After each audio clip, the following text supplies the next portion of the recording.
ഒരു സിറ്റിയിൽ ഒരു 20 ഫ്ലാറ്റുകളുള്ള ഒരു റെസിഡൻഷ്യൽ ഏരിയ. അവിടെ എല്ലാ ഫ്ലാറ്റുകൾക്കും നമ്പറാണ്, 1 മുതൽ 20 വരെയാണ് നമ്പർ ഇട്ടിരിക്കുന്നത്. 20 ഫ്ലാറ്റുകൾക്കും 20 നമ്പർ. അതിൽ 10ാമത്തെയും 11ാമത്തെയും ഫ്ലാറ്റുകൾക്ക് ഒരു പ്രത്യേകതയുണ്ട്. 10ാമത്തെ ഫ്ലാറ്റിൽ 10 നിലയും 11ാമത്തെ ഫ്ലാറ്റിന് 15 നിലയാണുള്ളത്. 10ാമത്തെ ഫ്ലാറ്റിൽ താമസിക്കുന്ന ആളുകൾ മുഴുവൻ നല്ല ആളുകളാണ്.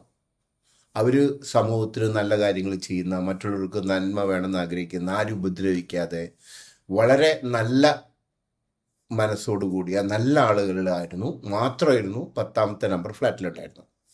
എന്നാൽ 11ാമത്തെ ഫ്ലാറ്റ്, തൊട്ടടുത്ത ഫ്ലാറ്റാണ്, 11ാമത്തെ ഫ്ലാറ്റിൽ താമസിക്കുന്നവർ മുഴുവൻ വളരെ വളരെ മോശം ആളുകളായിരുന്നു.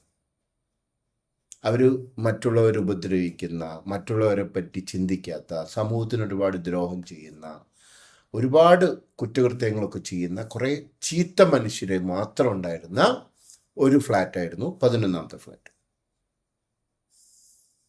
അപ്പോൾ എന്തിനാണ് ഞാനിപ്പോൾ ഈ ഒരു സാഹചര്യം പറയണമെന്ന് വെച്ചാൽ, നിങ്ങൾ ജീവിതത്തിൽ വലിയ ഉയരങ്ങളിലൊക്കെ എത്തണമെന്ന് ആഗ്രഹിക്കുന്ന ആളുകളാണെങ്കിൽ തീർച്ചയായിട്ടും നിങ്ങളുടെ ലക്ഷ്യങ്ങൾ നേടണമെങ്കിൽ നിങ്ങൾ കുറേ സ്കില്ലുകൾ ഡെവലപ്പ് ചെയ്തെടുക്കണം. ആ സ്കില്ലുകളിൽ ഏറ്റവും പ്രധാനപ്പെട്ട സ്കില്ലാണ് കമ്മ്യൂണിക്കേഷൻ സ്കിൽ. നിങ്ങളുടെ മനസ്സിലുള്ള ആശയങ്ങൾ ശരിയായ രീതിയിൽ നിങ്ങൾ ആഗ്രഹിക്കുന്ന പോലെ മറ്റുള്ളവരിലേക്ക് എത്തിക്കാനും അവരിൽ ഇൻഫ്ലുവൻസ് ഉണ്ടാക്കാനും നിങ്ങൾക്ക് സാധിക്കണമെങ്കിൽ തീർച്ചയായിട്ടും നിങ്ങളുടെ കമ്മ്യൂണിക്കേഷൻ സ്കില്ല് നിങ്ങൾ ഡെവലപ്പ് ചെയ്യണം. കമ്മ്യൂണിക്കേഷൻ സ്കില്ലിൻ്റെ ഏറ്റവും പ്രധാനപ്പെട്ട ഭാഗമാണ് ലിസണിങ്. ആ ലിസണിങ് സ്കില്ല് നിങ്ങൾക്ക് എത്രമാത്രം ഉണ്ട് എന്ന് നിങ്ങൾക്ക് ഇപ്പോൾ ഈ ഒരു കോണ്ടെക്സ്റ്റ് ഞാൻ പറഞ്ഞു കഴിയുമ്പോൾ അത് കഴിഞ്ഞൊരു ചോദ്യം ചോദിക്കും. ആ ചോദ്യം കൂടി കേട്ട് കഴിഞ്ഞ് നിങ്ങൾ അതിൻ്റെ മറുപടി പറഞ്ഞു കഴിയുമ്പോൾ നിങ്ങൾക്ക് ക്ലിയർ ആവും എത്രമാത്രം നിങ്ങളുടെ ലിസണിങ് സ്കില്ല് നിങ്ങൾക്ക് ഉണ്ടെന്നുള്ളത്. ഓക്കെ, അപ്പോൾ ഞാൻ പറഞ്ഞ കാര്യം ഇവിടെ വെച്ച് പറഞ്ഞു നിർത്തിയത് 10ാം നമ്പർ ഫ്ലാറ്റും 11ാം നമ്പർ ഫ്ലാറ്റും. അപ്പോൾ 10ാം നമ്പർ ഫ്ലാറ്റിൽ നല്ല ആളുകൾ മാത്രം, 11ാം നമ്പർ ഫ്ലാറ്റിൽ മോശം ആളുകൾ മാത്രമുള്ള ഫ്ലാറ്റ്. ഈ 11ാമത്തെ ഫ്ലാറ്റ്, 15 നിലയുള്ള 11ാം നമ്പർ ഫ്ലാറ്റിൽ നിന്ന് 10ാം നമ്പർ ഫ്ലാറ്റിലേക്ക് ഒരു പാസേജ് ഉണ്ട്. ഈ പാസേജിന് ഒരു പ്രത്യേകതയുണ്ട്. 11ൽ നിന്ന് 10ലേക്ക് മാത്രമേ വരാൻ പറ്റുള്ളൂ. 10ൽ നിന്ന് 11ലേക്ക് പോകാൻ സാധിക്കില്ല. 11ൽ നിന്ന് 10ലേക്ക് വരാം. അപ്പോൾ ഒരു പാസേജ് അവിടെയുണ്ട്. അപ്പോൾ ഇത്രയും കാര്യങ്ങൾ നിങ്ങൾക്കറിയാമല്ലോ. ഇനി നമുക്ക് എന്താണ് പറയാൻ ഉദ്ദേശിക്കുന്ന കാര്യം പറയാം. ഒരു ദിവസം രാത്രി 1 മണി ആയ സമയത്ത് ഈ 10ാം നമ്പറും 11ാം നമ്പർ ഫ്ലാറ്റിൻ്റെയും ഗ്രൗണ്ട് ഫ്ലോറിൽ തീപിടുത്തുണ്ടാവുകയാണ്. അപ്പോൾ ഈ ഗ്രൗണ്ട് ഫ്ലോറിൽ തീ പിടിച്ച് വല്ലാണ്ട് തീ ആളി കത്തിയതിന് ശേഷമാണ് ആളുകൾ അറിയുന്നത്. അപ്പോഴത്തേക്കും ആളുകൾ മുഴുവൻ മറ്റുള്ള ഫ്ലാറ്റുകളിൽ നിന്നൊക്കെ ആളുകൾ ഇറങ്ങി വന്നു. ഈ ഫ്ലാറ്റിലുള്ള ആളുകൾക്ക് അഞ്ച് പുറത്തേക്ക് ഇറങ്ങാൻ വേണ്ടി, കാരണം ഗ്രൗണ്ട് ഫ്ലോറിലാണ് തീ പിടിച്ചിട്ടുള്ളത്, അവർക്ക് ഇറങ്ങാൻ യാതൊരു നിർവാഹമില്ല. അപ്പോൾ ഈ ആളുകൾ മുഴുവൻ, അതായത് ഈ 10ാം നമ്പറും 11ാം നമ്പറും ഫ്ലാറ്റിലുള്ള ആളുകൾ മുഴുവൻ ആർത്ത് കരയാണ്, രക്ഷിക്കൂ രക്ഷിക്കൂ എന്ന് പറഞ്ഞ് കരഞ്ഞുകൊണ്ടിരിക്കുകയാണ്. അപ്പോൾ ആളുകളൊക്കെ അവിടെ വന്ന് കൂടി. അവരെന്ത് ചെയ്തു എന്ന് വെച്ച് കഴിഞ്ഞാൽ, അവർ വന്ന ആളുകൾ മുഴുവൻ എങ്ങനെ എത്രയും പെട്ടെന്ന് തീ അണയ്ക്കൂ, തീ കെടുത്തു എന്ന് പറഞ്ഞ് ബഹളം ഉണ്ടാക്കുകയാണ്. അപ്പോൾ തന്നെ അവർ ആംബുലൻസ് വിളിച്ചു. ആംബുലൻസ് അപ്പോൾ ഇവിടെ ആളുകൾ ഒരു 3 ചേരിയായിട്ട് തിരിഞ്ഞു. 3 ചേരിയായിട്ട് തിരിയാന്ന് പറഞ്ഞു കഴിഞ്ഞാൽ, ഒരു കൂട്ടർ പറഞ്ഞു 10ാം നമ്പറിലുള്ള ആളുകളെയാണ് രക്ഷിക്കേണ്ടത്, കാരണം അവർ ലോകത്തിന് നന്മ ചെയ്യുന്ന നല്ല മനുഷ്യർ മാത്രമാണ്, അതുകൊണ്ട് അവരെയാണ് നമ്മൾ ആദ്യം രക്ഷിക്കേണ്ടത്.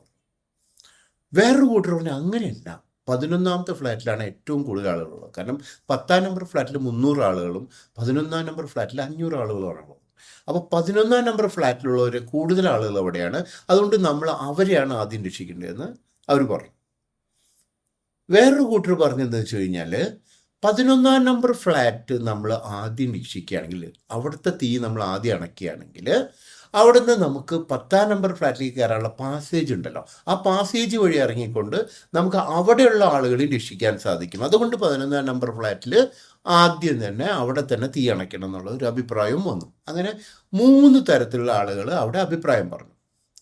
ഇനി എനിക്ക് നിങ്ങളോട് ചോദിക്കാനുള്ള ചോദ്യം അതാണ്, നിങ്ങൾ ഇതിലേത് കാറ്റഗറിയിൽപ്പെട്ട ആളാണ്?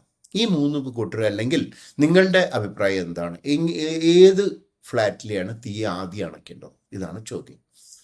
അപ്പോൾ ആംബുലൻസ് വന്നുകൊണ്ടിരിക്കുകയാണ് എന്നുള്ള കാര്യം നിങ്ങൾ മറക്കരുത്. അത് വരുന്നതിന് മുമ്പ് നിങ്ങൾ തീരുമാനം എടുക്കണം. ഓക്കെ, എത്രയും പെട്ടെന്ന് നിങ്ങളുടെ അഭിപ്രായം നിങ്ങൾ മനസ്സിൽ രേഖപ്പെടുത്തുക. ഓക്കെ, ഇനി ഞാൻ ഉത്തരം പറയാൻ പോവുകയാണ്, ശരിയായ ഉത്തരം. അതിനു മുമ്പ് ഈ ചോദ്യം കേൾക്കുമ്പോൾ കുറച്ച് നേരം കൂടി നിങ്ങൾക്ക് ആലോചിക്കണം എന്നുണ്ടെങ്കിൽ, എൻ്റെ മറുപടി കേൾക്കണേ, അതിൻ്റെ സസ്പെൻസ് അറിയരുത് എന്ന് ആഗ്രഹിക്കുന്നുണ്ടെങ്കിൽ പോസ് ചെയ്യുക. എന്നിട്ട് നിങ്ങൾ ആലോചിക്കുക. എന്നിട്ട് ഉത്തരം കണ്ടെത്തിയതിന് ശേഷം വീണ്ടും പോസ് ചെയ്തിട്ട് വീണ്ടും സ്റ്റാർട്ട് ചെയ്യുക, അല്ലെങ്കിൽ റിവൈൻഡ് ചെയ്ത് ഒന്നുകൂടി കേൾക്കുക. ഓക്കെ, ഇനി അതല്ല ആൻസർ കാണും, നേരിട്ട് ഇപ്പം തന്നെ ആൻസർ ആണെന്നുള്ളൊരു തുടരും. അപ്പോൾ നമ്മൾ ഒന്നും കൂടി പറയാം, ഉത്തരത്തിലേക്ക് കിടക്കാം. നമ്മൾ പറഞ്ഞ എന്താണ്, നിങ്ങൾ ഏത് തരത്തിലുള്ള ആളുകളെയും രക്ഷിക്കേണ്ടതെന്നാണ് പറഞ്ഞത് അല്ലേ. നമുക്കവിടെ എന്താ ചെയ്യാനുള്ളത്? തീ അണയ്ക്കാനുള്ളത്.